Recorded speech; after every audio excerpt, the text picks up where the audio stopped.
Well, it felt like the tale of two seasons, honestly. The tough start. I mean, 7-4 to end the year, but how would you put it in perspective here? Yeah, I think you look at the macro of it, and if we find a way to win one or maybe two more games in the whole stretch, I think we're in a playoff team and we're very competitive. So you just have to know how close it is, how every game matters. And we lost a lot of really, really tough football games, and it was a tough season. But this team showed heart, it showed grit, and like you said, the second half was better than the first. So it's something to look forward to. It's a silver lining. It's all that, but it's just not where the organization wants to be. It's not the position we want to be in. Better, but not good enough.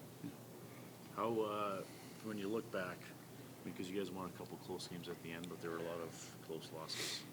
Before that, what's the hump this team has to get over so they're winning those one-score games? Like, is that a learn? It's just a culture thing, right? You know, it's a culture thing, and good teams go through hard stuff and come out stronger. So maybe this is one of the hard stuffs that you need to go through to get to where you need to be.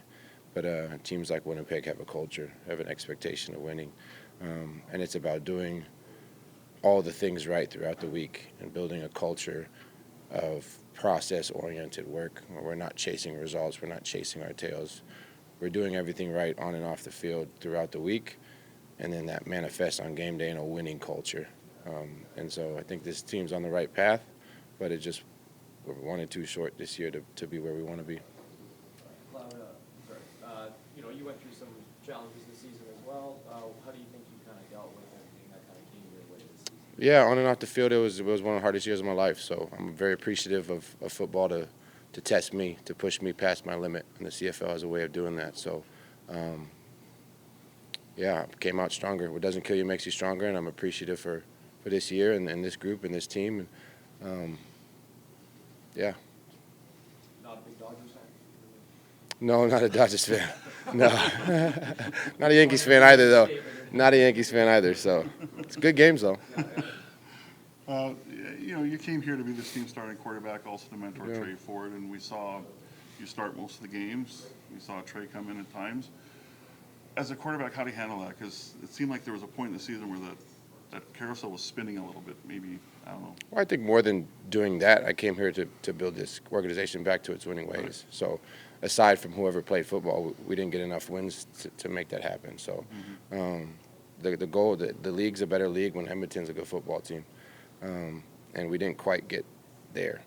Now, we laid some really important stones, and that's something we can be grateful for and be appreciative of, but it's not where it is, and it didn't matter who was playing quarterback this year. We didn't win enough games to be in the playoffs, and that's why we play the game. So, was it frustrating for you this year because your numbers are really good, like some of the best numbers you put up in your career, especially if you stretch it out over 18 starts, but you couldn't get the wins.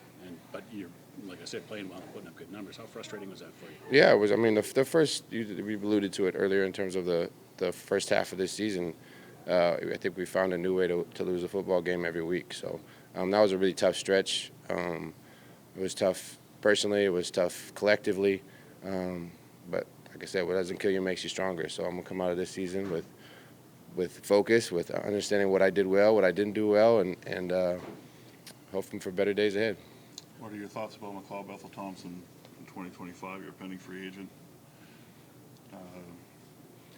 Right now I'm very concentrated on my Halloween costume. My daughter takes Halloween very seriously, so I know I'm going to have about 3 or 4 options. So right now the focus is Halloween, and don't mess up the costume for my daughter. Spill the tea? What's your costume? Well, it changes every day. Oh. Today, she's going to be Princess Peach, and I'm going to be Mario. Okay. But that's just today. Gotta hurry So up, I know. We got about 4 or 5 already. So if I can handle Halloween, then everything else should be able to fall in place. So let me ask the question this way. In 2025, would you like to be trying to rescue a princess from a dragon on a football field? Sounds like a dream.